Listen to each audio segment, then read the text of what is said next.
Sa gitna ng mabilis na takbo ng mundo, may isang kwento na piniling huminto, huminga, at maging totoo. Ito ang Ciela Loyola, New York Diaries. Hindi ito kwento ng perpektong buhay, kundi ng tunay at natural na pamumuhay. Buhay na simple, tapat, at puno ng pag-asa. Dito, ang New York ay hindi lang lungsod ng matatayog na gusali at ingay.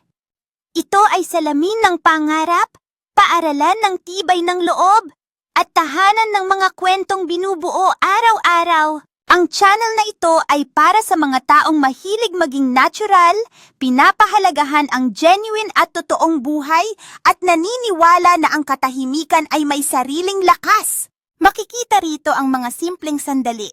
Umagang puno ng pag-asa, trabaho na ginagawa ng may dangal, mga pangarap na dinadala ng may tiyaga at pananampalataya.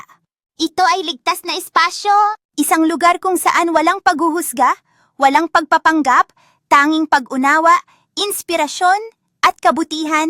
Kung ikaw ay nangangarap, patuloy na lumalaban ng tahimik at naniniwala na ang tunay na ganda ng buhay ay makikita sa pagiging totoo. Malugod kang inaanyayahan dito! Ciela Loyola, New York Diaries! Isang diary ng pag-asa, katatagan, at tapat na pamumuhay sa lungsod ng mga pangarap.